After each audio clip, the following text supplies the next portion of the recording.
India at 9, broadcasting live from the CNN IBN headquarters in New Delhi.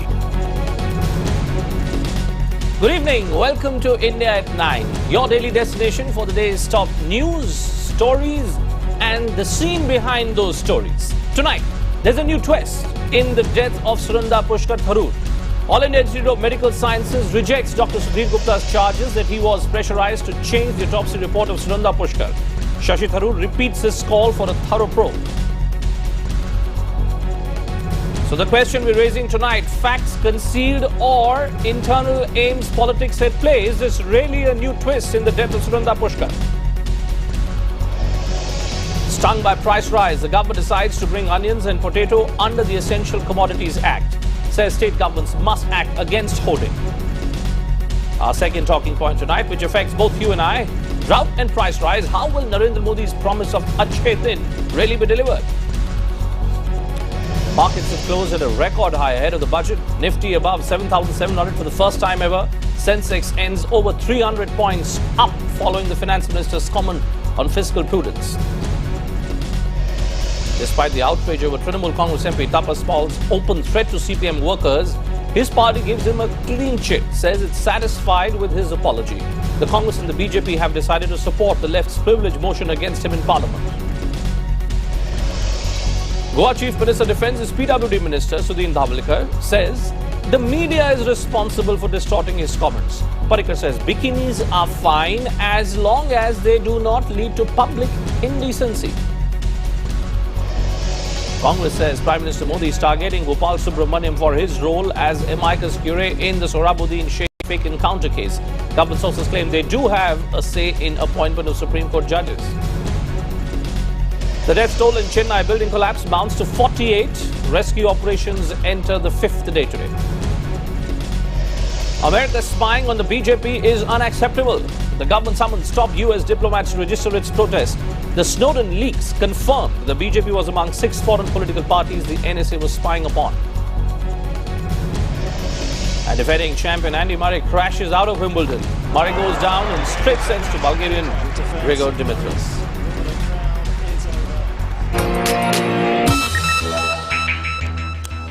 Our top story tonight. 6 months after she was found dead in a Delhi hotel room, there is a possible new twist in Sunanda Pushkar death probe. The head of the forensics department at All India Institute of Medical Sciences, Dr. Sudhir Gupta, the man who conducted Pushkar's postmortem, is now claiming he was pressurized to change that autopsy report. Shubhajit Sen Gupta with that top story tonight. A fresh twist in the death of Sunanda Pushkar. The lead doctor looking into Pushkar's autopsy alleges interference from her husband Shashi Tharoor and then Health Minister Ghulam Nabi Azad during the preparation of the postmortem report. The doctor said, and I quote him now, "I was under pressure not to speak on autopsy details without discussing with top quarters of the government. As a medical practitioner, I thought it is unfair to change my view on any autopsy. I gave a correct statement to the media after the autopsy and was not biased. I gave a representation to the minister to save myself from departmental politics."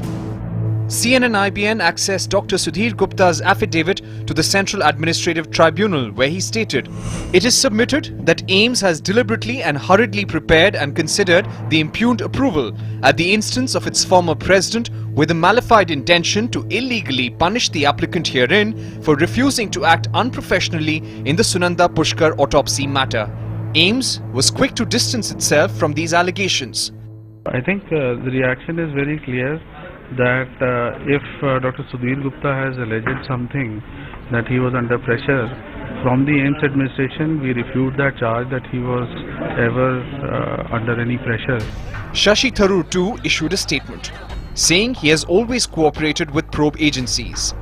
But Union Health Minister has now sought a detailed report from the director of AIIMS. Since I saw that on the television channel, I have requested the AIIMS director to give me a detailed report about the whole issue. This is a classic case of how the subplot has become more important than the main story. This affidavit submitted by Sudhir Gupta was actually a part of a greater politics which has been played for promotion in the AIIMS administration. But now it issues some serious questions of propriety which the Congress party may find a little difficult to answer. With Satish Upadhyay in New Delhi, this is Shubhajit. So our first talking point tonight, facts concealed or internal AIIMS politics at play. Is this really a new twist in Sunanda Tharoor's death? And join me tonight to answer that big question, people who have tracked the story from the beginning very, very closely. Siddharth Mishra, he's a close friend, associate of Dr. Sudhir Gupta. Dr. Sudhir Gupta has chosen not to appear on this program because he says that he's fighting a case in the Central Administrative Tribunal. Mr. Mishra today is going to be representing him. Also, Sudhanshu Mittal of the BJP. The BJP has been making political noises on this one. Here in our studios also with us, Nalini Singh, someone who was described by Sunanda Tharoor as one of her best friends, possibly one of her oldest friends, only friends. Meher Tarar, someone who has known Shashi Tharoor well, supposed to be a friend of Shashi Tharoor, is joining us live on the phone line from Lahore. And Suhail Seth is joining us live as well. Welcome to all of you on the program. Siddharth Mishra, let me first begin with you. Let me just ask you this question very directly. What really is going on here? I was just looking at the dates and the timeline, sir. Your friend Dr. Sudhir Gupta gives an autopsy report in the month of January 2014. He starts complaining about being targeted in the month of May 2014.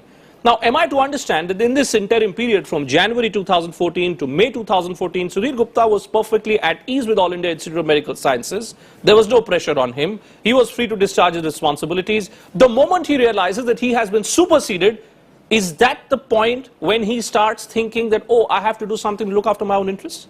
You see, you have to find out why he is being superseded.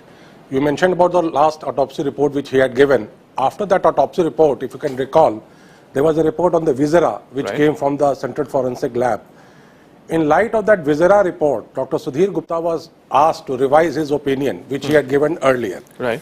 And it is in context of this report, that revised report which he has been asked to submit, which he has not submitted till date, that he has been asked to revise his opinion and say that it's a case of natural death and not unnatural death. What Dr. Sudhir Gupta has done in this case, that he has asked for details of the conclusions, how they have reached the conclusion that there was no poison in her body. Right. This is what he has asked from forensic lab. The forensic lab has not provided him with that information, which has to be routed through the AIIMS management. No, but I'm sorry, I remember quite clearly when this incident had happened, and I remember speaking to Dr. Gupta myself because I was reporting on this story. And when we'd asked this question very specifically to Dr. Gupta, he said that this is a death which was an unnatural death. It was a death which had happened due to poisoning. Now, am I to understand that Dr. Gupta had come to this conclusion of an unnatural death which had possibly taken place due to poisoning without being absolutely clear of his facts? I mean, surely he must have done a thorough job before he came to that conclusion. You see, Dr. Gupta reached a conclusion that it was unnatural death. Yes. And so what is he asking for from the laboratory then later on? That's my point. Now, there is a process in law that in case of poisoning, the viscera in the body has to be examined by the forensic lab. Okay. Which goes to the forensic lab, and forensic lab says that no, it was not because of poisoning. Right. Now, they must be having a basis for saying that it was not because of poisoning. Now, Dr. Gupta is being asked to revise his opinion in light of this report, which has come from the forensic lab. So it's not as if that this is anything to do with the fact that Dr. Gupta has been superseded by someone else, and therefore he's using these two instances only and only to bolster his case. Supersession is linked. It is linked. Yeah, it is linked. You see, Dr. Gupta, who has been in AIIMS for 20 years, in this 20 years he has faced 5 promotion boards and cleared all promotion boards with flying colors. Right. And he has handled all the, infamous cases of this country. His opinion has been appreciated by courts across the world, not just across the country. Right. And jurists as eminent as P.N. Bhagwati and Soli Sorabji have written personal letters of appreciation to him. Suddenly, he is found to be, you rake up an old controversy when he is not falling in line. And he's not ready to revise his report just on the basis of something received from forensic lab. Right. He says, I'm a professional. Okay. You give me reasons for reaching this conclusion, then I will make my conclusion. Okay. So then after that, suddenly you rake up a case which was which was lodged against him about 10 years, 15 years back. Now, Nalini, these are very serious points which are being made here. And, But I must qualify, I must make this point very, very clear to all our viewers that these are all claims which are being made by Siddharth Mishra, who is representing Dr. Sudhir Gupta. And Dr. Sudhir Gupta is an individual who presently is in the Central Administrative Tribunal right now, where he is challenging the decision which has been taken by the All India Institute of Medical Sciences Board. Be that as it may, that's your claim. But Nalini Singh, I just want to read from this representation which has been given by Sudhir Gupta to the Central Administrative Tribunal. I want you to respond to this point that he makes. He says, the said autopsy report, which is Sunanda Pushkar's report, was prepared by him as, the report which was prepared by him was not as per the dictats of the director AIMS, who had personally called the applicant and asked him to give clean chit in late Sunanda Pushkar matter. Now, as a viewer and as a citizen, I'm just wondering that if this indeed was the case in January 2014 itself, what was Dr. Gupta doing from January till May, June 2014? Does the story add up for you, Nalini? Bhupendra, it does not in this respect, that the timing of Dr. Gupta's appeal or going public is quite suspect in my eyes. But today, you have described me as Sunanda Pushkar's best friend. I don't think that's true. It's just that whenever she was in trouble, somehow she called me. The other thing I'd like to say is that today we should have no innuendo and no pointing of fingers, because today, we are in that position that we can say, well, maybe so-and-so is involved. I think it's pure facts today, which is important. Absolutely. And I want only to be talking about facts on this. Therefore, I would say that when we are talking about a disparity in two extremely important sequential reports, if the AIMS is saying that the autopsy is saying that it was poisoning, and the forensic laboratory is saying there was no poisoning and no drug overdose, we should actually be alerted to something that has happened.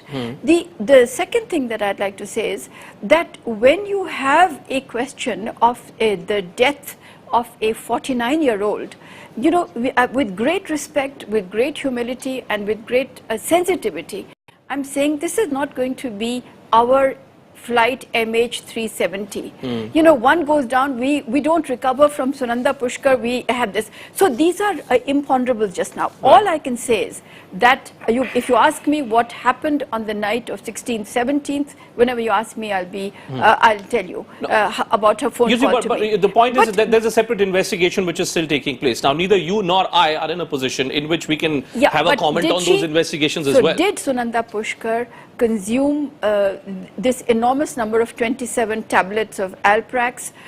Did she or did she not? Now there are two contrary reports on that. AIMS says that there was poisoning, and forensic says that there was no drug overdose. So now, I'm not a doctor, and nor are you a doctor. So sometimes when we're looking at all these medical reports and medical terminology, sometimes there is a possibility of us maybe getting a little bit confused. But Suhail said, I want to bring you in, and I want to bring you in on a specific point again, which is being made by Dr. Sudhir Gupta, because I think this entire story has been flagged off in a sense by the claims which are being made by Dr. Sudhir Gupta. Now, this is an email which Sudhir Gupta claims has been written by Dr. Shashi Tharoor, and this email, Suhail, was sent to the director of All India Institute of Medical Sciences.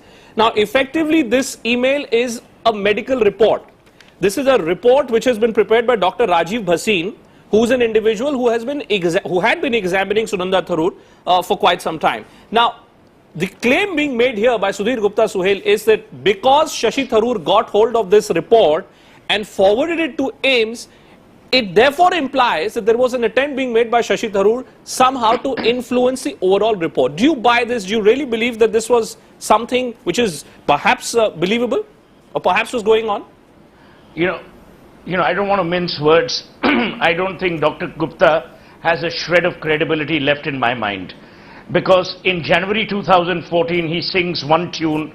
After May 16, he sings another. So where the credibility of a human being is suspect, no matter how skillful he is, no matter how much of a genius he is, I'd worry about his word. Number one. Number two, if the forensic laboratory says it hasn't found the same reasons of death as Dr. Gupta has, and Dr. Gupta must bow to those forensic reports, then I think it's pretty clear that what Dr. Gupta has indulged in is a bit of, to my mind, scurrilous medical ethics.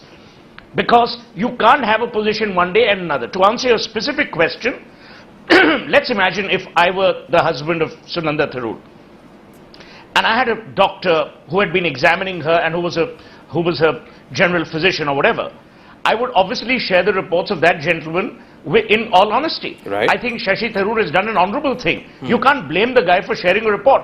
Imagine something happens to family X and you're the patriarch of the family.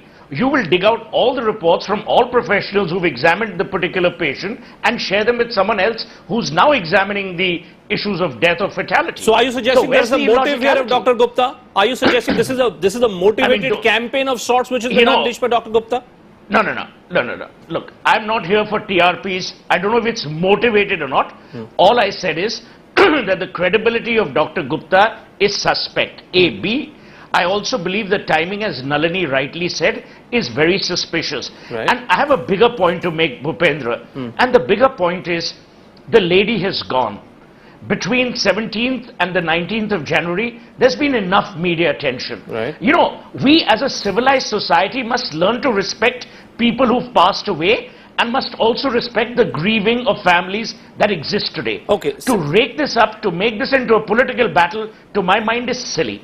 And you know, then to call in a BJP, Congress, CPM, I think this is ridiculous. No. You know, we will become a nation of television trumpeters and nothing more, nothing less. No, what has happened, Sohail, is that everyone seems to have taken positions, which is why you do have Sudhanshu Mitra of the BJP, who's been waiting for his turn, and I am going to come to you. But since Sohail said, has made a specific charge in a sense against Dr. Gupta, and Siddharth Mishra, you representing Dr. Gupta, do you want to respond I've to not what? made any charge. You're saying he's devoid of credibility. My English, You're saying my English is pretty clear. Yes. I'm pretty articulate. Yes. I have said, I feel his credibility is suspect. And therefore I must I haven't made a charge. Okay. I've made a statement. You believe his credibility is suspect. Siddharth Mishra, would you respond to that? I must, clarify on 2-3 points. Sudhir Gupta has not gone to public. Sudhir Gupta is fighting a battle within the system. Sudhir Gupta gave a statement in January after the postmortem examination, after which he has not met media, he has not addressed media.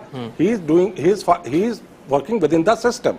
Now within the system, if he is... But the timing, sir, the question being raised... The timing... The question is of timing, from January to May. I'll come to that. I mean, surely, I'm just thinking about it. A doctor's job is to be honest to his patient and to be honest about facts. Now, if Dr. Gupta knew all this in the month of January, why did he not raise these facts earlier, sir? That's the point. I must tell you, you must see the sequence of events. He went to court about 2 months back. Yes. He has not gone to court today. He went to court before May 16. So what was he doing from January till May 16? No, May 16. April, whenever he decided, from January till April. He went to CAT only after within the system. When he realized that he was not getting his promotion. So what if he had got his promotion? He had got his promotion. What if he had got his promotion? Would this story then have come out then? He had got his promotion. He had been made this thing. Now an attempt was being made to remove him from that. And he fought his way. He represented within the system. Right. And when he was not heard, he went to court. And in the court, he got a stay from the court. Mind you, he has got a stay from the court against him. Yes. And after that, AIMS has filed a reply. But when he says, that I'm being targeted because I did not give a report as was being demanded of me about Sunanda Tharoor, that I did not give a report as was being demanded of me about Nido Tania, then of course questions will be raised about the motive, sir. The judge has... After that, judge gave him he filed a affidavit to win. Nalini, I'm not sitting here as an investigator. I'm not going to cast, pronounce any verdict here. But is this a fair point that I'm raising about the timing? You said about the timing of Dr. Gupta's outburst. The timing has been set by court, and he has given a rejoinder to court. I would say if Mr. Mishra is saying that the timing has been set by the court, let us say that this is an extraordinary coincidence that it has come at a time when the government has changed, when Dr. Gupta has been denied a post that he felt was his, etc. So there is, you cannot expect so many coincidences at the same time. However, he went to court before the government changed. He went to court before the government changed. I know, and the court has ruled now. I'm quite happy to, I'm quite willing to take this sequence of events. But one second, Sudhanshu. Can I say something, please? One second, Sudhanshu. I'm just coming to you, sir. Sudhanshu, I'm just finishing. I just want to say that today, let's not lose focus, that there are four ways in which she has passed away.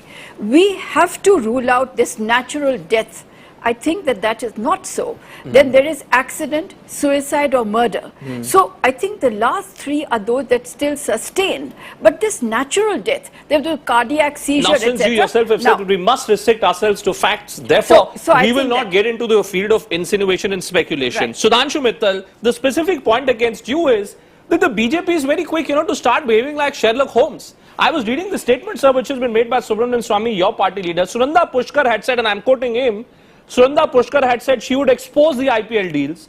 Robert Vadra's name would have also surfaced. Now, when these kind of comments are made, I saw MG Akbar, another spokesperson of yours today, suggesting there is a possibility of a larger conspiracy. How has the BJP come to all these conclusions, Mr. Mittal?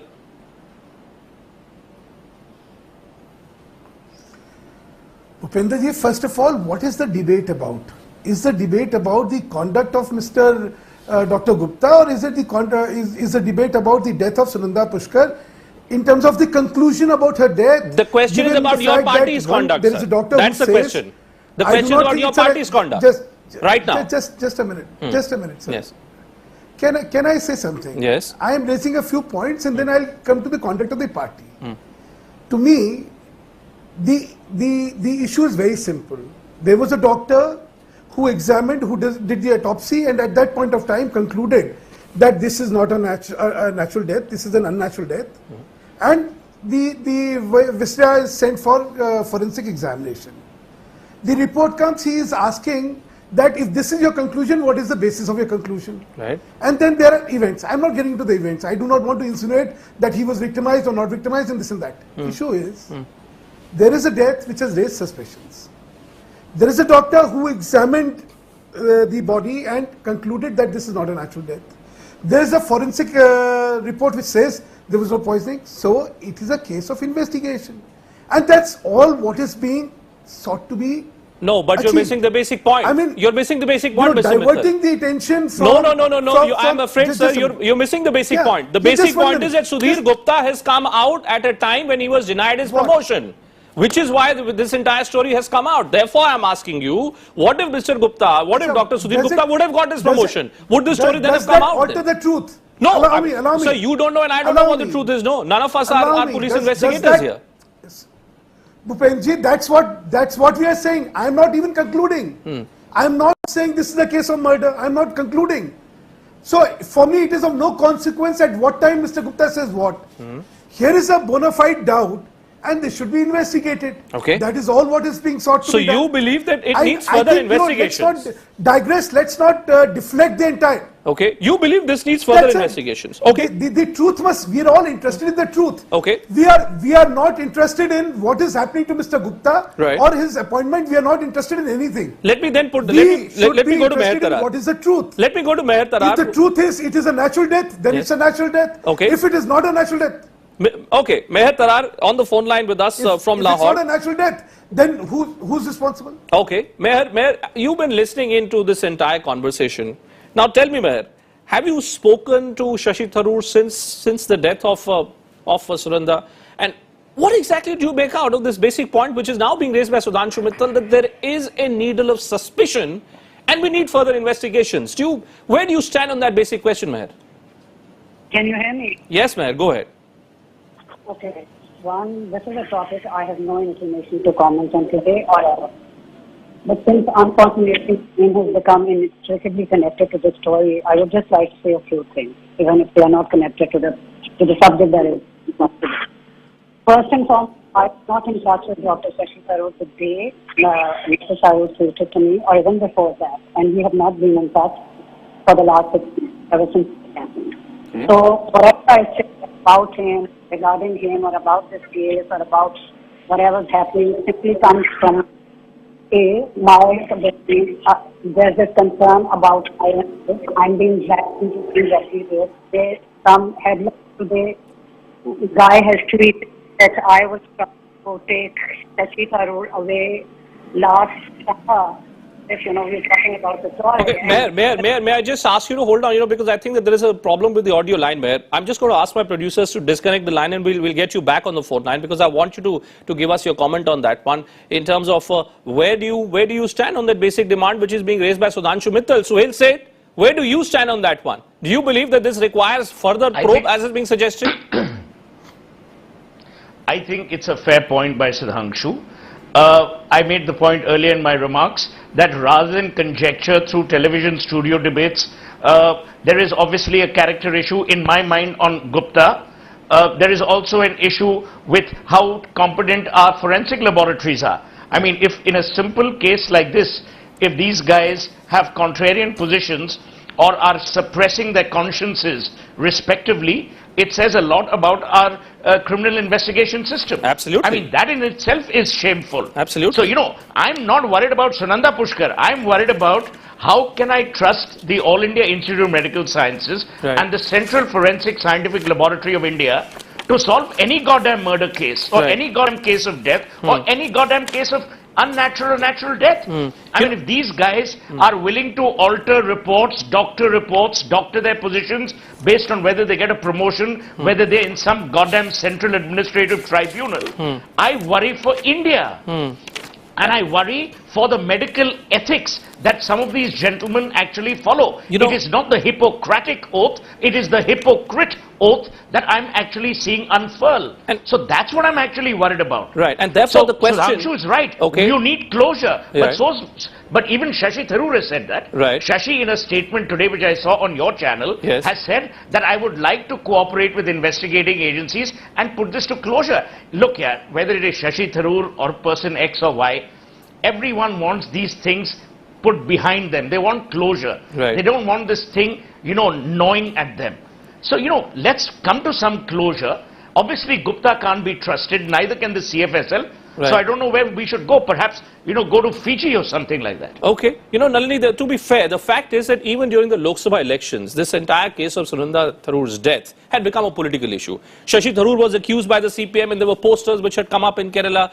And Dr. Tharoor since then has taken this position that, listen, investigations are on and I'm willing to cooperate. And he has been cooperating by all logical accounts. But the point being made here by Sudhir Gupta is that he could not muster the courage to give this sequence of events because he was worried of the clout of the then health minister, Dr. Ghulam Nabi Azad. Yeah, but I think Dr. Sudhir Gupta might try to recall if he did not say that it was sudden death due to poisoning, which is what, as I recall, the SDM, the subdivisional magistrate, who had come to talk to me about what had transpired that night on the phone call. Right. I think this is what he told me, right, that actually it is, I have accepted sudden death due to poisoning. And that statement was made by Dr. Sudhir Gupta. Right. So I would say that actually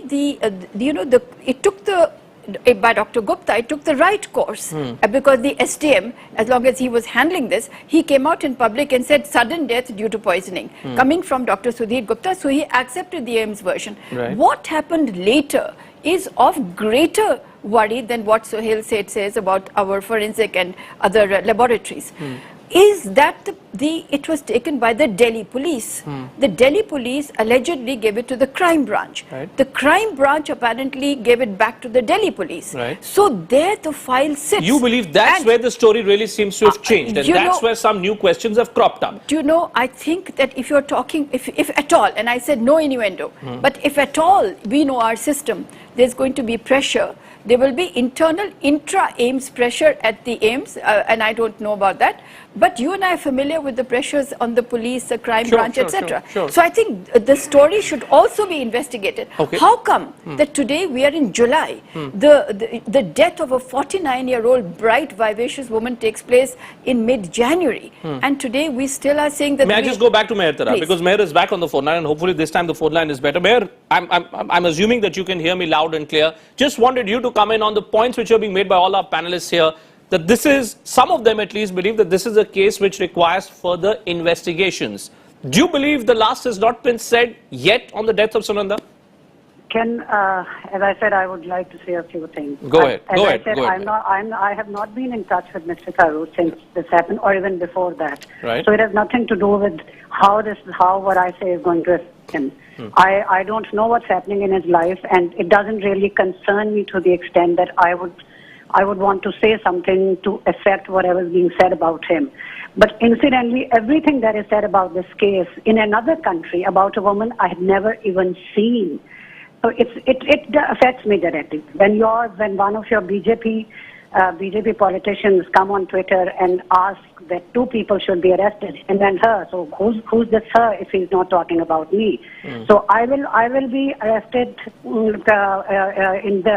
the investigation of a death of a woman I've never even met in another country. So I mean, other than that, I don't know. I mean, I've got nothing to lose or gain here as far as Mr. Tharoor is concerned. But I am very confused about a few things. Like? I want to ask through your media a few questions. I want to ask your media a few questions, starting from the beginning.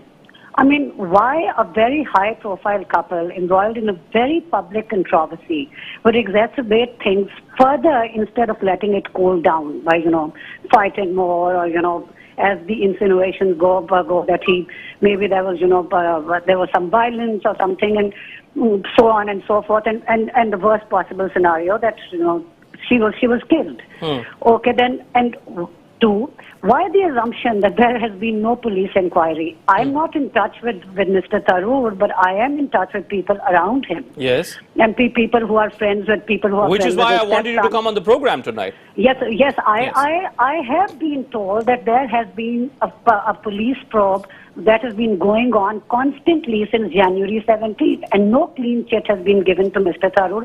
So why is this thing mentioned in your media every second day that he should be investigated? Since he is being investigated... Now, may I just ask you to hold on? Yeah, hold on for a second, because Nalini Singh has a precise question to the point which is being made by... Nalini, go ahead. Yeah. Ms. Meher Tarar, you are saying that you actually knew almost nothing about how sensitively Sunanda Tharoor was taking your friendship with Shashi Tharoor. How would I have known? May I just finish? Know her. No, since I don't know her, how would I have known the telepathy?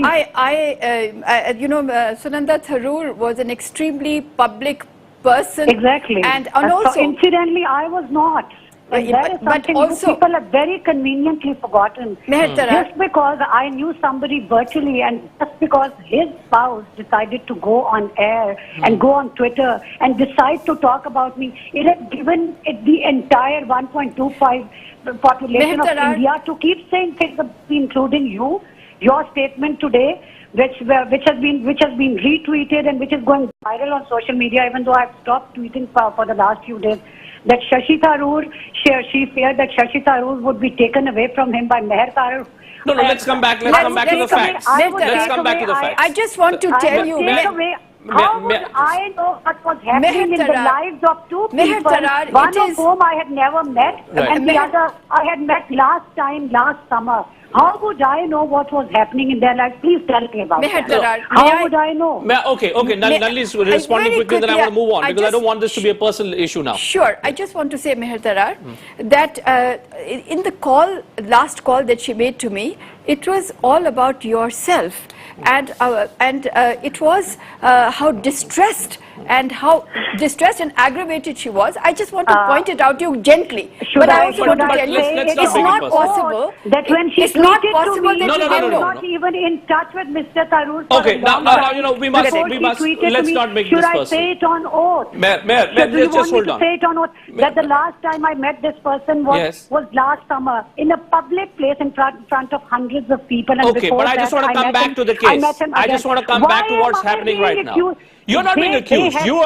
Listen, I was only asking you a simple question. I want to ask a few more questions. I was only asking you a simple question. But please, no personal questions. I don't want this to be a personal issue now. I'm only trying to figure out whether there is something more to the story that we do not know. That's all, Meher. That's all. I don't want this to be any personal issue. Why the assumption that the husband would harm the wife amidst media glare a person? I don't know Mr. Tharoor. Mr. Suhail said does. I have seen that, seen his Twitter timeline. I know he's very good friends with the couple. Please ask him, a person who's not known to have any history of verbal or any other kind of violence would decide to harm his wife while they're holed up in a hotel trying to figure out how to get out of the mess they had got themselves in. And I want to ask, they got married in 2010, if I'm not, so it's not that it was an old marriage. Okay. Why did his stepson and her two brothers and her father decide after, this was Mr. Tharoor's third marriage, Right. why did they decide to, they didn't even have any children, so why did they think it was okay to just forgive the man for every alleged bad thing that he had done to their daughter and Okay. sister and mother? Okay, and now just go Meher, on you with made their your point. life? Right. Please, Meher, now you yes. made your point. Now you made your point. Now let me come back to the facts of the case. And I was looking at what has happened today. I was looking at the comments which have been made in light of this affidavit, this representation which has been given before the Central Administrative Tribunal, the point which has been taken, the stand which has been taken by the BJP, and Sudhanshu Mittal, therefore, just taking off from all the points which are being made there by Meher Tarar. Isn't the BJP somewhere looking to fish in troubled waters here? Are you really trying to create a conspiracy here, Sudhanshu Mittal? Bhupendra, when the man who conducted the autopsy says, I have been pressurized by the then health minister and the then minister whose wife had expired, should this be taken lightly and should this not create concern in all of us that we need to find out the truth? Right. If this is what you call fishing in troubled waters, then I think we should all fish in troubled waters. I'm only asking Because you, sir. I'm these are only serious asking you because the statements. BJP Let's has been not be pretty quick. dismissive. Just 1 minute. The BJP Just is very quick, sir, to just jump minute. into this. That's my Just question. 1 minute. We must not take predetermined positions Sure. of dismissing if we are on this side and alleging if we are on that side. And hopefully you're admitting the fact. Objectively, Hopefully you're also admitting there that. is a very serious allegation. Sir, hopefully against- you're also admitting that you're not accepting everything that's, Yeah, that's I'm been saying thrown up. I mean, against- it's against and that's Ghulam why I Nabi Azad ji quoted. and That's why I Shashi quoted Tharoor before you what ji, Subramanian Swami they are had very said, sir. serious allegation. So you believe that there should be an investigation on that front. Now, So in light of the serious allegation, in light of serious allegation, there are observations which have been made. Now, But Siddharth what is Mishra, more important? my point is, Siddharth Mishra, is there that any the way proof? the investigation has gone on, Yes. it has not evoked. It has not evoked any confidence in people, and I think this needs to be investigated very, very seriously. This point which That's is now all. being I made don't both want to by take a Sudhanshu position. Mittal I and would Suhail rather Seth only want is that the about truth is this, discovered. what Dr. Sudhir Gupta has also spoken about in his representation, which is this possible pressure which was being put on him by Ghulam Nabi Azad. Now, I've gone through this affidavit which is presented before the Central Administrative Tribunal. I've gone through all the annexures. I've spoken to most people who've been associated with the investigations. I haven't found out any evidence so far. I haven't found out any proof. Is there any proof that Ghulam Nabi Azad really was influencing investigation? You know, the people here have been raising fingers on Sudhir. I want to raise a very simple question. In 2012, Sudhir, by a full board of the All India Institute of Medical Sciences, headed by the health minister, and everybody finds him to be very bright and very good for the job, and and is promoted for the 5th time in his 20 years career and made professor and head of the department at a very young age for the work that he has done. And then in January 2014, this case happens, and you know the controversy starts. And suddenly in April, somebody who was ignored at that point of time for indiscretions, for wrongdoings in his career, is suddenly all charges against him are withdrawn, and he is sought to be promoted and made head of the department. Now, doesn't this call for an investigation? Now, what kind of investigation are we looking at in conclusion? Absolutely. Nalini? What kind of investigation? Why? Do we want a CBI probe now into this one? Absolutely. Now? Is that the demand by Sudhir Gupta? Absolutely. The point is what I'm trying to tell you, that why all of a sudden somebody who was found so good by a full board, all of a sudden you're trying to upstage him by bringing in somebody who was rejected by a full board. What Number Dr. one. Gupta is saying, Nalini? Number two, which I'm trying to make, the point quickly, sir, quickly, because I'm running out of time. Which I'm trying to make to you, that the complaint against him, why is being made to do, is that he has shared post-mortem report with media. Right. You all were there, we all were there, and the AIMS spokesperson was there, the lady head of the media department was there. Well, let me say that the All India Institute of Medical Sciences also said that there is some vigilance inquiry. There is some, apparently there is some internal departmental inquiry which is on against Dr. Gupta. Absolutely, there is no vigilance inquiry. There is one case of plagiarism which always raises his head whenever he is. There is no vigilance inquiry otherwise. Nothing. Nalini, and therefore, here is a statement by DMC, Delhi Medical Council, which has said that where he is supposed to have plagiarized a paper, he never presented a paper at that conference. Mayor Tarar wants to make a quick point and then Nalini is responding. Mayor, you want to come in to what Siddharth Mishra is saying? No, I don't really know about the Delhi politics of medicine and politicians, but if I have read correctly, the doctor said that despite the so-called pressure that was put on him, he stuck to his ethics, medical ethics, and he came up with the accurate report. So what's the issue here? Okay. Nalini Singh, I would just say, you asked are we headed for a CBI probe on this one? Is that where this is? I don't think so. I don't think we need it. I think that the process that was going to be followed, that is the crime branch to investigate, are we going to say that the crime branch has lost credibility to this extent? I think Nalini sometime back said that something happened between the Delhi police and the crime branch, and then who is going to arbitrate on that? But let us say that there is a new home minister, that there is a new dispensation, that there is new focus on this. Right. So why should we just keep believing the CBI is going to do a better job? I think let the crime branch do it. If it's not fair, then we will definitely ask for this. But we have to get to the truth. Right. So we have to get to the truth. I say, how do we get to this truth? Because every version which is being offered is being countered by the other side. Can I tell you, it is sad that in India we attribute motives to a new regime. You know, for us to even suggest that BJP is on a witch hunt is a stupid thing. I'm sure they're more concerned with greater issues. But look at the statement. Why, sir? But look at the statement. You know, I haven't interrupted. No, I'm just saying. I agree, Suhail. But I'm just saying that you're questioning why is the BJP being questioned. I'm just saying that the BJP is being questioned because of the comments which are being made by the BJP. So that's all. So absolutely. So my earlier point is that personally, as an outsider, I believe that Dr. Gupta has done himself great disservice by showing postponed courage.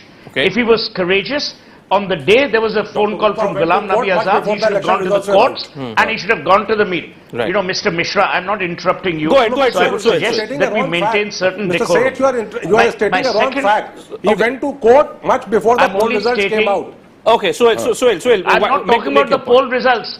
Only if you care to listen and understand the English I'm speaking. I'm saying on the day Ghulam Nabi Azad is alleged to have phoned him, this doctor should have gone to the courts and gone to the media, saying the current health minister is forcing me. But he didn't have the courage then. He's had the courage later, which is fine. Sometimes you get wings later. My final point is that someone has passed away. And it is a sad summary of the state of affairs of our country that we can't even get to know how, why and what happened. Sudhanshu Mittal, will I continue seeing the BJP being very aggressive with its demand for getting to the truth on this one? Dr. Gupta has not gone to media. He has gone to court. He has submitted affidavit in the court. May I just say, when I talk about the new dispensation, I'm only saying more efficient. We are hoping that Sudhanshu, final point. Yeah, Sudhanshu is having the last word on this one. See, to me, better late than never. At any point, if the truth comes out, that is what is critical to us. There are serious allegations, there are serious discrepancies, there are serious doubts. So the truth must come out. And the investigating agency, whichever the agency, it's of no consequence to me. The investigating agency has to come out with the truth. It's been far too long. This happened in January. We are today sitting in June end. I think, and as I said, the allegations are very, very serious. So we cannot, nobody should be hoodwinked. No carpet dressing should be there. The truth must come out. I think the fair point. Let's not politicize. The only conclusion. Let's not say this man is making this statement. This man is making. But Mr. Mittal, you know, I like the way you say that let's not politicize it. I like the way you say let's not politicize it, because that's exactly what your party does, and that's exactly what your party spokespersons do when they start looking for motives and when they start giving some kind of reasoning for why Sunanda Tharoor could well, according to the BJP or some leaders of the BJP, could well have been murdered. But thank you all of you for joining me on this edition of India Time. Thanks to Mayor Tarar also. Thank you. Right. Thank you. I've run out of time, Sudhanshu Mittal. I know that this is a debate which can continue being extended, but ultimately the bottom line is just this. In conclusion, maybe this demand for an impartial probe in this story. It is a genuine one because ultimately we do need to find out the truth. The only thing that should not happen is that there should not be any character assassination going on in this garb, in this guise of seeking a probe into this particular case. Right, time for a break on India at 9. After that, what's happening to the Gopal Subramaniam Rao? The Chief Justice has spoken out. The government, though, is holding on to its turf. Government sources tell CNN IBN that there is no question of them going back, and they're fully entitled to their view. And that'll be our talking point tonight. Our second talking point, price rise and drought. How exactly will this promise of Achhe Din be delivered? Full panel on the other side of the break.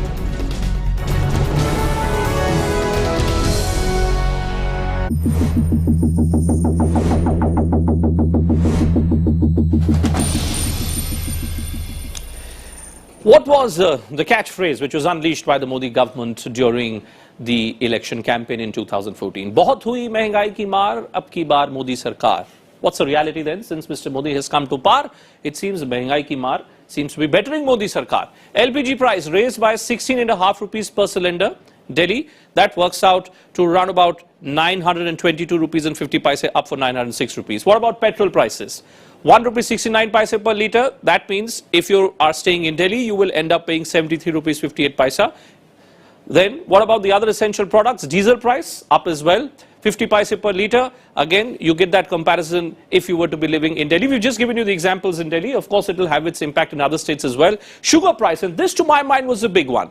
2 rupees per kg, hike in import duty of sugar. In Delhi, you will end up paying 33 rupees and 40 paise per kg of sugar. Railway passengers, another very serious move which was made by the government, increased by 14.2%, railway freight charges increased by 6.5%, and then ultimately showing that he was also susceptible to ally pressure, they decided to reduce this impact in the city of Mumbai, because that's where in Maharashtra the assembly elections have to be fought in the next 3 months. Now this is not all. What about onions? The government has decided to bring onions under the Essential Service Maintenance Act. The Cabinet Committee on Economic Affairs met today, and it has decided to include potatoes, onions in that Essential Commodities Act. The move will restrict stockpiling and control hoarding.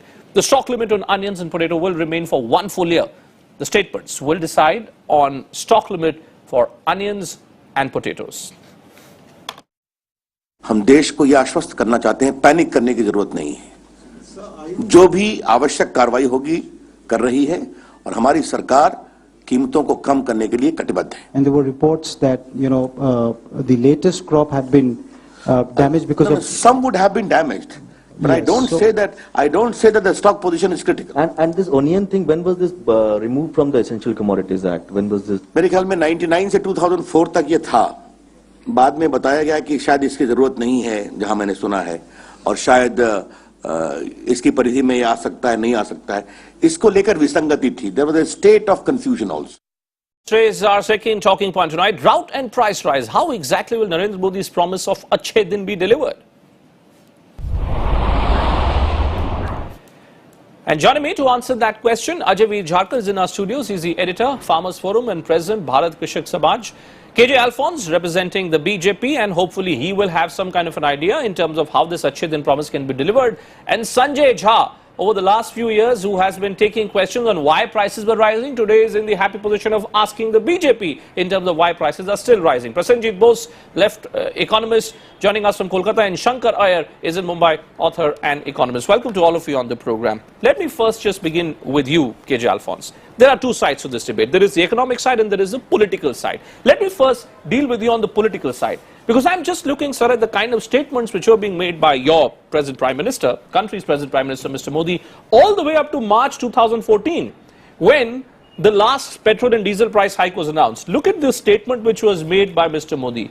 Congress had promised to curb inflation in 100 days, but did they live up to their promise? Do not trust those who betray public trust. If the governments of Vajpayee and Morarji Desai could stop price rise, why can't we?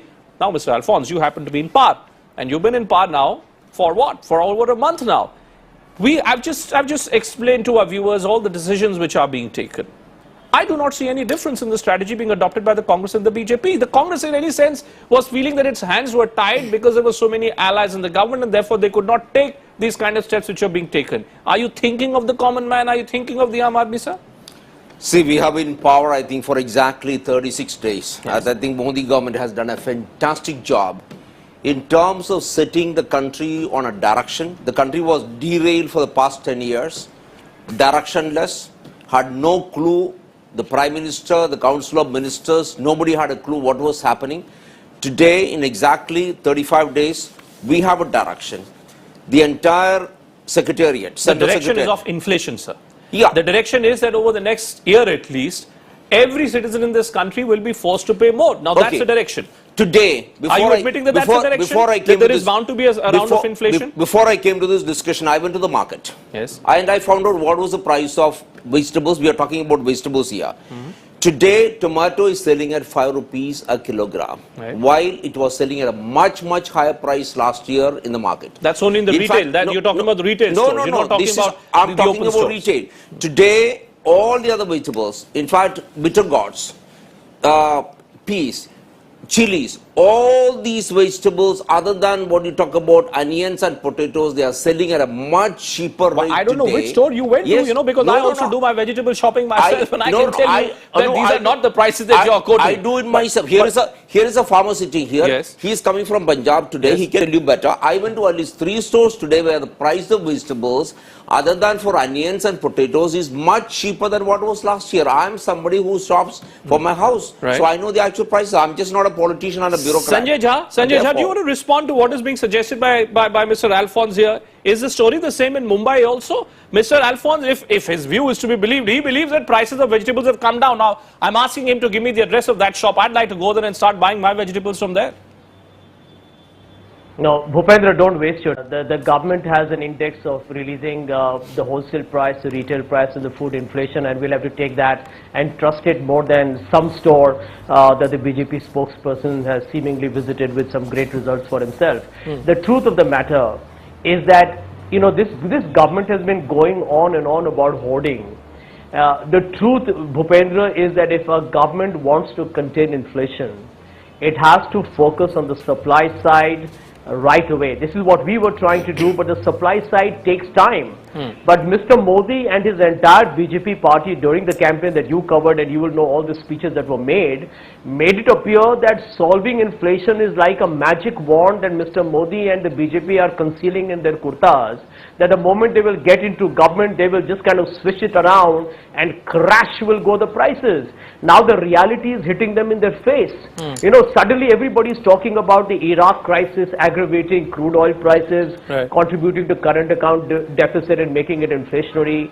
Suddenly they are worried about a delayed monsoon. But these are realities that every government in the world has to face. And you know, right at the moment, hoarding can only be a temporary reason created, artificial scarcity created by some unscrupulous hoarders.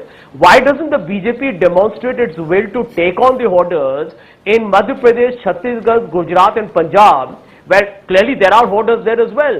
You know, they are trying to make this into a political hot potato by, I've heard somebody blaming it on the media. Okay, somebody is calling it a Congress. Are you just guilty of actually over-promising? You over-promised during the election campaign, as most parties do, and now you're under-delivering. See, unfortunately, that's the bottom line. Sanjay Jha has no time to move. He's moving around from studio to studio from morning till evening. He's never been to a vegetable market. He doesn't know.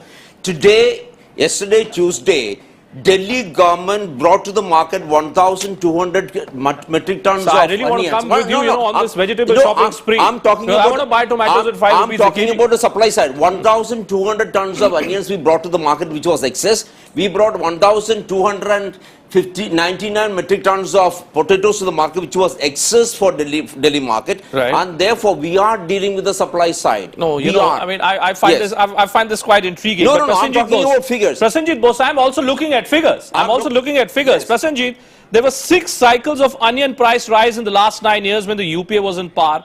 Food inflation at the moment above 9.5%. Are you getting any sense that there is any difference in the approach which is being adopted by the BJP here, Prasenjit? Absolutely not.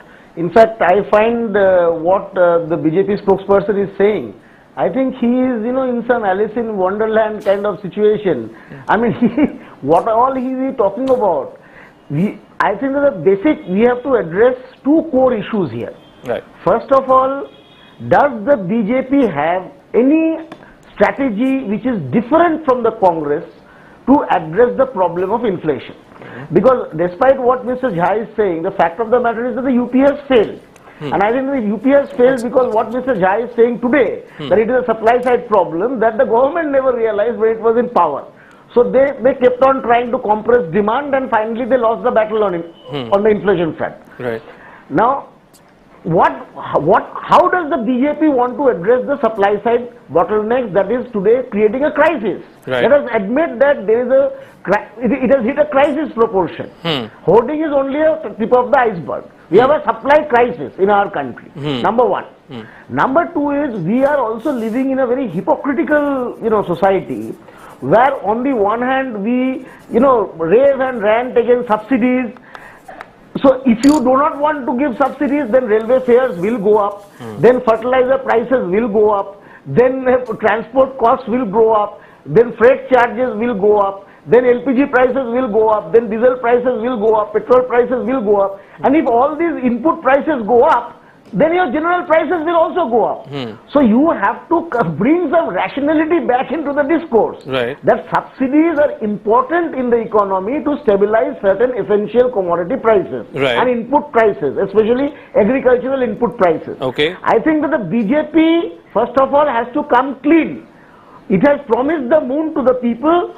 How is it different from the Congress? Right. How is its policies different from the Congress party as far as dealing with the inflation problem is concerned? First, let him clarify that, rather than saying all these pocket bull stories. Yes. I went to this store, tomato is selling 5 rupees. What all is he saying? No, I just want to bring in, Mr. Alphonse, just a second. I just want to bring in Shankar here, because for a while, Shankar, that I've been listening to you and reading your columns, you've been making this case, Shankar, that all that the government needs to do is to follow the money which is being spent, and you believe that Achhe Din can really come. Now, we've just seen what's happened so far in the last 1 month. Do you believe that this government has adopted the right approach, Shankar? Well, to start with, I think I'm going to go shopping with Mr. Alphonse for my vegetables. Oh yeah, anytime. Because that is really an alluring prospect of getting I've already booked him. Budget right. I've already booked him for that. I'm going with Ajay. He's a farmer. We are going Shankar with is him. talking. Okay, Shankar is talking. So, the simple point, Bhupendra, is how we manage our money. The biggest reason for inflation is the government's inability to control its expenditure, the wide gap between expenditure and its revenues. That is the big problem.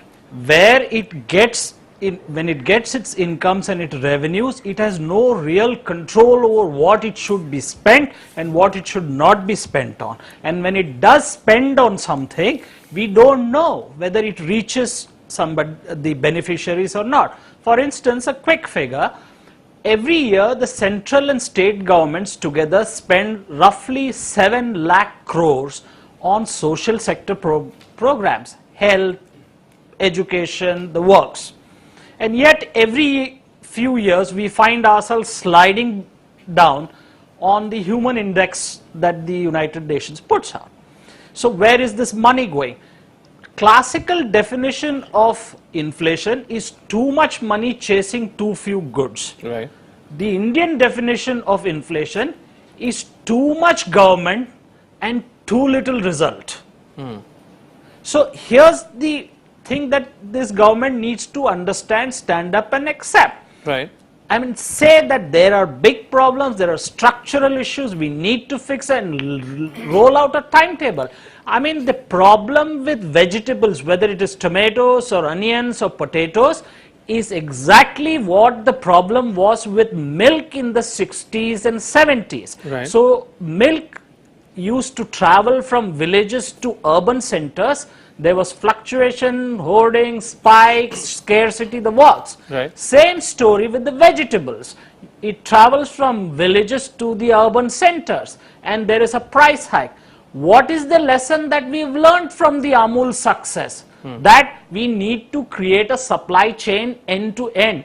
Why can't the government, I mean not this government, not the previous government, why can't they think about solutions instead of talking about stuff like, which is arbitrary stuff like, we'll catch hoarders. But I mean, for your information, every government from 1998, every finance minister has spoken about hoarding, and that states should act against hoarding. That's my point, and Shankar. 16 years later, they are still talking about hoarders. That's my point, Shankar. I'm just wondering that here is Mr. Modi with 282 MPs. The NDA is well over the figure of 300. And yet the political discourse, the words which are being used, the finance minister, the cabinet committee on economic affairs meets and says the real problem is hoarding. Now, I can give you so many statements which were made by the BJP itself, by the way, Shankar, when the BJP was in opposition, that the real reason why there is food inflation when the UPA was in power is because there was hoarding. Now, the problem was the same then, problem is the same now. Solutions were the same then, solutions are the same now. But is anyone thinking about the solution, Shankar? If at 282 seats you can't think of solutions, then who will think of solutions? Bhupendra, there's one issue in here. One second. I've just put that question to Shankar. Let him respond and then I'm coming to you. No, the thing is, first you have to cease out of this subscription to denial. You have to accept that we have fundamental structural issues in the economy and that we need to resolve. Whether we continue subsidies, how we deliver subsidies, whether it reaches people, that is the macro impact. On the supply side, we have to improve yield, we have to improve productivity, we have to improve storage, we have to improve distribution. Right. Now, how are we going to, somebody's got to stand up on the table and say, hey guys, we can't live like this anymore and we need to fix these issues and do it. I mean, I've heard about this hoarding for the last 3 weeks. The BJP and its allies rule, I think, about 5 states. I haven't heard of any raids in those 5 states. This is such an arbitrary issue that, I mean, do you fix a supply side problem by fixing hoarders? Do it. If it's a temporary measure, do it. Let it be seen. And the other BJP leaders have spoken about a cartel in Maharashtra. Right. Raid them. Right. I mean, you talk about I mean, in Pranab Mukherjee's... Right. But Ajay Veer Jhakar, I'm looking at some more figures, and in addition to what is being suggested by Shankar Iyer and Prasenjit Bose here, I mean, imagine if the monsoons this year were to be deficient, and already the agriculture minister, for instance, has spoken out where he says that if the rains do not come, say, within the next 2 to 3 days, and if we don't get normal monsoons, then there is going to be the huge specter of drought in many districts across the country. Do you believe that this is a government which does have a solution to deal with the kind of problems that have existed in the past also? The difference is this is a majority government. Does this government have solutions according to you? So first of all, I would say that I agree with Mr. Shankar Iyer, and around 15 days ago we offered that Bharat Krishak Samaj farmers were offering the tomatoes free to anyone who would come to our farms, pluck it and transport it. See, look at that. No, listen to me. And nobody came. Second thing we are saying is that it's too early for Modi ji to make a difference for Achhe Din. He's just been there for a month. Let's give him more time. I think these are challenges today. If he doesn't do anything about it, a year, 2 years from now, they could be his faults. Fair enough. Because today the government has announced this Essential Commodities Act for potatoes and onions, and I think it's counterproductive. And I'll just come straight to this point first, because it's essential. Because onions and potatoes cannot be stored indefinitely. The supply that we have stored with hoarders or whoever is finite. In 4 months it will rot, so they have to come into the market anyway. First of all, Essential Commodities Act never works because the police has to enforce it, and there's so much corruption in every state and everywhere, it will not work. But should it work with this better governance of BJP, all the supply that we have that would have lasted for 3 or 4 months will come out in the market in 1 month. You see, Mr. Alphonse, so one second. So this is where the problem is. When you have a deficit monsoon, the new crop will only come in October, November onwards. Which will only compound the matters further. This Essential Commodities Act, if it should be successfully implemented, there will be a gap, month of 3 months, where the price of potatoes and onions will increase why this double. question is being posed out of you, the reason why this question is being raised against the BJP is because for the last 10 years, every time finance minister of the UPA would perhaps make the same arguments as are being made by you, that you give us some more time. When Manmohan Singh would say prices would come down and let us deal with inflation, you would say that you don't know how to tackle economy. You would laugh at Chidambaram. You were scornful of Manmohan Singh. You promised the moon, sir. And what has happened is that moon is, half of that moon isn't being delivered within this first 1 month. Are you willing to accept today on this program that maybe you simply overcommitted, you simply overpromised? See, we all understand, all Indians understand the fundamentals of economics. In 35 days, you don't solve all the problems of India. He just sat on that seat. He brought a new work culture to India. India is looking at a new direction. Sorry, Modi cannot produce onions and potatoes in exactly 36 days. He cannot. No one is asking him to go and become I'm very a farmer. sorry. We are dealing with, in the short run, in the past 1 week, we are dealing with the supply shortages in Delhi. We are bringing 1,200. Will you deal with specifics? Will you, for instance, deal with urea subsidy? Yeah. Should I tell you the amount of money which is being lost by the government in fertilizer subsidy? Mr. Shankaraya, Can you go to the extent of dealing with that? Let me talk about the problems of the last government. No, you tell me, can you do? No. Yes. Sir, this problem of urea and fertilizer subsidy has been there for a long time. Yes. I'm asking you that you have 282 MPs, you're in majority. Are you willing to deal with that problem? Are you willing to reduce the subsidies? Let me talk about a fundamental. One moment. One moment. See, Mr. Shankaraya talked about physical deficit. Yes. You know what did the UPA government deal with? 2,40,000 crores of physical deficit, which is 35.6% Your Prime Minister said you have given Congress so many years, you give me 60 months.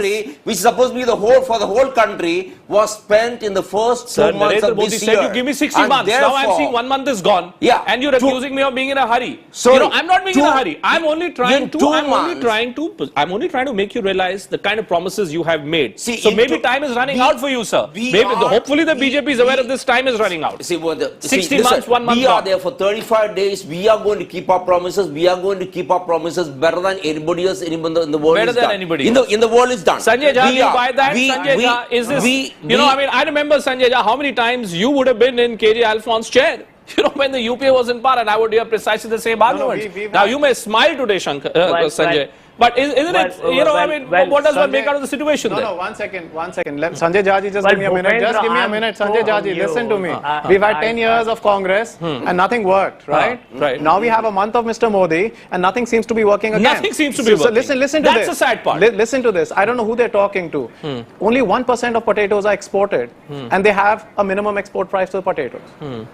It just doesn't make sense. So you believe they're speaking to the wrong guys who may be claiming to be stakeholders? I don't know who they're talking to. Who do they talking to? Sanjay Jha. I don't know who they're talking to. Sanjay's response. Congress never talked to the farmers and BJP doesn't seem to be talking to farmers. When the gentleman quietens down, I will come in. Come on, Sanjay. Yeah. Bhupendra, my point is very simple. That I think the BJP has not been voted to government to complete the unfinished task of the UPA. If they want to be considered as a team B of the Congress, they are welcome. But the truth of the matter, and this is a reality, I remember on your channel, either with you or Rajdeep, we had mentioned that when the per capita income of India has gone up by roughly 3 times over the last 10 years, historically consumption patterns change. Right. And consumers, when they get a little more prosperity, they shift from the standard consumption of cereals into fruits, milk, meat, fish, eggs, etc. Now, if you don't increase the supply, because these are critical components of the food inflation basket, you will have a deficit. Right. Now, there is somebody there from some farmer cooperative on your panel, and he will tell you that today the big farmers are not investing in fruits and vegetables because 25 to 30% of that gets destroyed because of poor distribution and storage, and plus the role of middlemen in the mandis who exploit them. So, eventually the irrational decision of the BJP government, I'm not saying that the results would have come today. So, the only thing that surprises me, Sanjay Jha. 1 minute. Yeah. But the irrational decision almost ranks stupidity. You call it irrational. No. You see, you call it irrational for the BJP. I think in the long run, what is exactly irrationality he's talking about? What exactly is irrationality? We were in power for 10 years, and I've just told you the number of cycles of price rise, that took place. Now the BJP is here, and Mr. Jharkhand is right that the Congress, the UPA didn't seemingly do anything, and the BJP doesn't seem to be doing anything. We are on the right direction. You're on the right track, but Prasenjit, final word to Prasenjit. Just one last point. Yes, quickly. Just one last point. Quickly, sir. You see, when we had the global recession, the government to keep the growth rate, to make sure that output and growth continue to be very strong, pumped in a lot of money. That was a fiscal stimulus. And I agree with you. That's what we struggled with. We have paid a huge 20 seconds. Are you just disappointed with this discourse? Prasenjit, this discourse. On one hand, you have price rise, on the other, possibility of a deficient monsoon. Are we in for a very, very prolonged spell of inflation here? Yeah, I mean, frankly, I am very skeptical, because I think that as far as the BJP is concerned, and people obviously have voted for them because they have a lot of expectations, but I think that a lot of people also are, they know that as far as economic policies are concerned, Congress and BJP are just two sides of the same coin. Right. So I don't think that the BJP will be able to come up with any new ideas. Okay. But the quality of debate that we have on inflation is something which I think, for instance, the Congress spokesperson still thinks that bringing in Walmart is going to bring down inflation. I mean, come on. And please grow up. And let us not complicate the matter to such extent. The point is, we have to take a call on subsidies, and we have to understand that's that exactly the point I was raising. That's exactly the point I was asking Mr. Alphonse. But he's unwilling to answer that, right? You raise diesel prices, you raise railway fares, and then you say that inflation is happening because of this reason, that gentlemen, reason. In conclusion, I'll only say this. Gentlemen, in conclusion, I'll only say this. What amazes me is that every time I put a question to Mr. Alphonse, I see a huge smile on Sanjay Jha's face. Every time there is a tough question put against the Congress, I see a huge smile on KJ Alphonse's face. Maybe the destiny of this country is only carpet with the, they're very similar. Gentlemen, thank you so much. I've run out of time on this one, but thank you so much. Hopefully this Achhe Din promise, if not delivered today, if not delivered in a month's time, hopefully at least we're on target. We've had enough of cynicism and negativity in our country. Hopefully we're on target towards possible Achhe Din. Right, time for a break on India at 9. After that, our newsmaker tonight, Soli Sorabji, is taking direct questions on, did Gopal Subramaniam make the right move by going public with his disagreement against the government and topmost judiciary?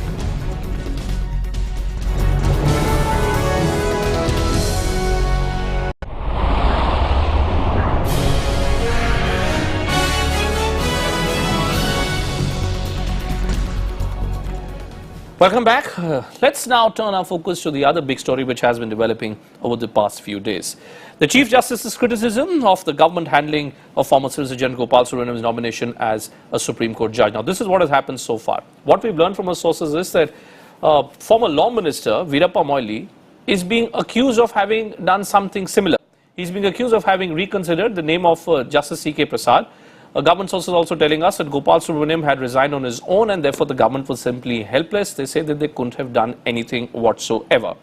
Now, we caught up a short while back with Soli Sorabji, well-known jurist, just to find out in terms of what really was going on and what did he think was the real problem with this situation. I began by asking him if he felt that in this case, the manner in which this case has been dealt with, has judicial independence been compromised? Not at all. The only thing the Chief Justice said is he objected to the segregation of the names. The 4 names were sent up. Executive had some reservations about Gopal Subramaniam's name. So he said that it should have been, he didn't like that. I suppose what he really was upset about is they should have taken him in confidence before segregating. But under the present law, please understand, even if the executive cites reports of IB or so-and-so about the suitability of a proposed candidate, the collegium has the final word. They may say, we have considered your objections, we reiterate, we reaffirm. But unfortunately, that say didn't come because Gopal Subramaniam rather impatiently withdrew his candidature. He didn't even wait for the Chief Justice to return from abroad. So what is this big, people are reading into it, nothing has happened. No, you're saying that you're almost making it look like it's Gopal Subramaniam who showed haste. Now, be that as it may, that may be your view. May I then ask you, sir, who do you believe is responsible for this mess? Is it the government or is it Mr. Subramaniam? Well, not messy situation, it's an unfortunate situation. No question of playing the blame game, who is responsible. Correcting would have been, frankly, I know Gopal Subramaniam. He was my first junior. I have high regard for him. But I do feel he should have waited a bit. He should not have, before meeting the Chief Justice, having a talk with him, taken a decision which actually preempted the collegium from exercising his power of accepting or not accepting. What can the collegium do after he's withdrawn? Chief tried to persuade him to withdraw his withdrawal of candidature, but for reasons best known to him, he didn't do it. Therefore, so it's an unfortunate development. Therefore, in conclusion, Mr. Subramaniam, may I then ask you that you believe that the manner in which this entire story has played out, has the time come then, as some are suggesting, to scrap the collegium system? Why just have a collegium if it is simply going to be a body like this, sir? I do feel that the collegium system needs to be revised or relooked into for one main reason, that under the present dispensation, the collegium has the exclusive voice. Now there should be a proper commission, national commission for appointment of judges, in which judges of course should have the, not upper hand, but the margin hand. But the executive must have a voice, there should be other voices. So I agree with you, it's a high time that we look seriously at replacing the present collegium system by appointment of the National Commission for appointment of judges, and in which the composition of the commission will be the main role. That's important. Judiciary must have an edge because they know the people who appear before them, they know the judgments of the courts, high court judges. But you're right, this collegium system has given rise to this contradiction, that is controversies. Right. Now there need to be avoided. Right, Solicitor Rabji there with the very straightforward and candid views on what Gopal Subramaniam should have done. Well, that's it then on this edition of India at 9. I'll see you again tomorrow at 9 o'clock. Till then, have a good evening.